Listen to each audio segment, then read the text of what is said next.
શું? હા, એ બધી જ વસ્તુ મેં લીધી હતી. ખરેખર તે જે કહ્યું ને એ કરી દેખાડ્યું. સરગમ તો સાવ ભાંગી પડી હતી. પણ આંટી, તમને આ વિચિત્ર નથી લાગતું? સરગમનું વર્તન આવી રીતે કેવી રીતે બદલાઈ જાય છે?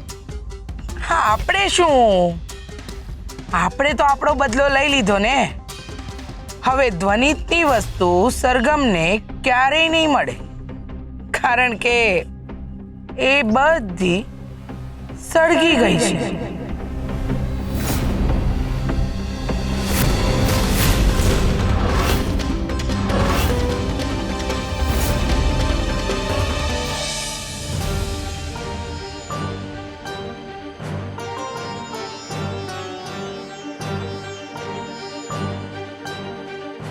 મોટી બા, મને એવું લાગે છે કે ઘડીકમાં અલગ સરગમ હોય છે અને તરત જ પાછી બદલાઈ જાય છે.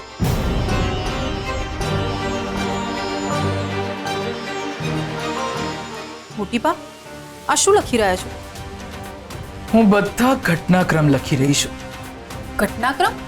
હા, જેવું તમને લાગી રહ્યું છે એવું મને પણ લાગી રહ્યું છે. એટલે સરગમે ક્યારે કેવું વર્તન કર્યું એ બધું હું ડાયરીમાં નોંધ કરી રહી છું. સરગમે જ્યારે પહેલી વાર વેસ્ટર્ન ડ્રેસ પહેર્યો ત્યારે એણે કેવું વર્તન કર્યું હતું, અને એના પહેલા અનાથ આશ્રમમાં બીજલબેને કહી દીધું હતું કે તારાથી બાળક દત્તક નહીં લેવાય, ત્યારે એ ભાંગી પડી હતી. પણ પછી અચાનક એ બદલાઈ ગઈ.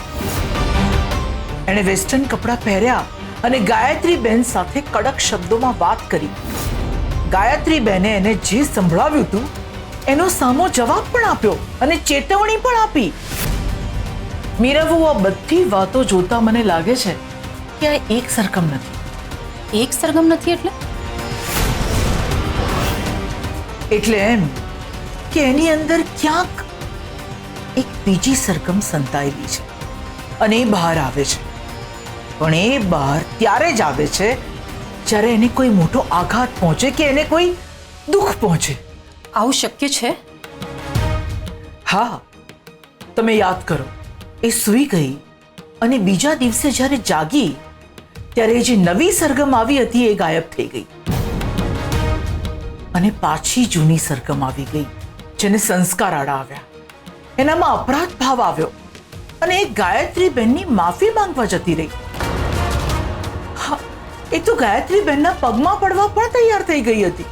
હા, આ મને પણ થોડું અજુગતું તો લાગ્યું જ. પહેલા એ ગાયત્રીબેનની સામે બોલી અને પછી એમની માફી માંગવા લાગી અને પગે પણ પડવા લાગી. ને પછી એનું અપમાન થયું અને ફરી નવી સરગમ જાગી. જ્યારે જ્યારે એનું અપમાન થાય કે આઘાત લાગે એને, ત્યારે નવી સરગમ જાગે છે, જે સામા માણસને જવાબ પણ આપી દે છે. પણ પછી એ સૂઈ જાય તો પાછી એનામાં જૂની સરગમ આવી જાય છે. અને એટલે મનસુખભાઈ જે દિવસે જમવા આવ્યા હતા ને આગલા દિવસે રાત્રે એ સૂતી નથી, એ જાગતી હતી અને એટલા માટે એ નવી સરગમ એનામાં રહી ગઈ. ગાયત્રીબેન પાસે એણે ડાન્સ કરાવડાવ્યો, જેથી ગાયત્રીબેનને સમજ પડે કે સામેવાળાનું અપમાન કરીએ તો કેવું લાગે. પછી એ દિવસે એ સૂઈ ગઈ તો પાછી જૂની સરગમ એનામાં આવી ગઈ. મોટી બા, આ તો બહુ ગંભીર બાબત છે. હા, છે તો ખરી. હવે એ જોવાનું છે કે હું જે વિચારું છું એ સાચું છે કે નહીં. જો મારું અનુમાન સાચું હોય તો આજે ફરી એને એક મોટો આઘાત લાગ્યો છે. ધ્વનિતની વસ્તુઓ ખોવાઈ છે, એટલે મને પૂરેપૂરો વિશ્વાસ છે કે સાંજે એનામાં નવી સરગમ આવશે. અને જો એમ થાય તો મારું અનુમાન સાચું પડશે. પણ આ તો બહુ ચિંતાનો વિષય છે. ના, આ ચિંતાનો વિષય નથી. ચિંતાનો વિષય એ છે કે જૂની સરગમ પાછી ના આવવી જોઈએ. જો એણે જીવનમાં જીવવું હોય અને ટકી રહેવું હોય તો હાલ જે સરગમ છે એ જ સરગમ હોવી જોઈએ. તમે કહેવા શું માંગો છો?